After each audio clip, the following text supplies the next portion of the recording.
নতুন এটা ভিডিঅ'লৈ আপোনাক স্বাগতম জনাইছোঁ। এই ভিডিঅ'টোত আমি আলোচনা কৰিম পুলিচ ভেৰিফিকেশ্যন কেনেকৈ বনায়। পুলিচ ভেৰিফিকেশ্যনখন তেতিয়াই লাগে যেতিয়া আপুনি কোনো চৰকাৰী চাকৰি পায় বা আজিকালি কোনো বেচৰকাৰী চাকৰিটো বিচাৰে। এইটো প্ৰমাণ কৰে যে আপোনাৰ ওপৰত কোনো ধৰণৰ কেছ নাই। কিছুমান অন্য কাৰণতো কেতিয়াবা পুলিচ ভেৰিফিকেশ্যনখন বিচাৰি পাব। পুলিচ ভেৰিফিকেশ্যনখন বনাবলৈ যাওঁতে কি লাগে তলৰ কথাকেইটা মন কৰিব। আপুনি গাঁওবুঢ়াৰ পৰা এখন চাৰ্টিফিকেট আনিব।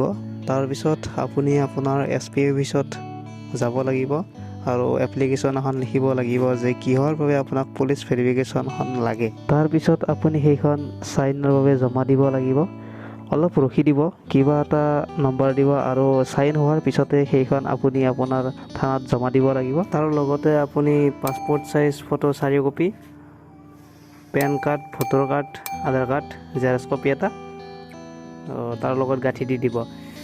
ৰিচিপশ্যনত সুধিলে কৈ দিব ক'ত জমা দিব লাগিব। যেতিয়া আপোনাৰ পুলিচ ভেৰিফিকেশ্যনটো সম্পূৰ্ণ হ'ব তেতিয়া ফৰ্ম এখনৰ সৈতে আপোনাৰ ডকুমেণ্টখিনি এনভেলপ এটাত সোমাই দিব। এনভেলপটো বা ডকুমেণ্টখিনি আকৌ আপুনি SP অফিচত জমা দিব লাগিব। অলপ ৰৈ দিব। তাৰপিছত আপোনাৰ পুলিচ ভেৰিফিকেশ্যন চাৰ্টিফিকেটখন ওলাই যাব, য'ত কিহৰ বাবে আপোনাক লাগে সেই বিষয়ে উল্লেখ থাকিব। মই মেইন পইণ্টখিনি আকৌ এবাৰ আলোচনা কৰি দিম। আপুনি গাঁওবুঢ়াৰ পৰা প্ৰমাণপত্ৰখন উলিয়াই কিনে SP অফিচলৈ লৈ যাব। SP অফিচত নিয়াৰ পিছত তাত দৰখাস্ত এখন লিখিব কিহৰ বাবে আপোনাক লাগে। তাৰপিছত আপোনাক চিৰিয়েল কোড এটা দিব। চিৰিয়েল কোডটো লৈ কিনে আপুনি আপোনাৰ নিজৰ থানাত যাব লাগিব। থানাত যেতিয়া ভেৰিফিকেশ্যনটো হ'ব, ভেৰিফিকেশ্যন হোৱাৰ পিছত আপুনি আকৌ SP অফিচত যাব লাগিব।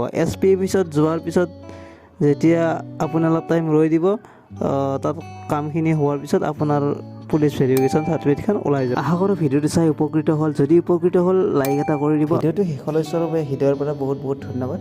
এনে ধৰণৰ ইণ্টাৰেষ্টিং টপিকৰ পৰা ভিডিঅ' পাই থাকিবৰ বাবে চেনেলটো ছাবস্ক্ৰাইব কৰিব নাপাহৰিব। ধন্যবাদ। জয় অসম।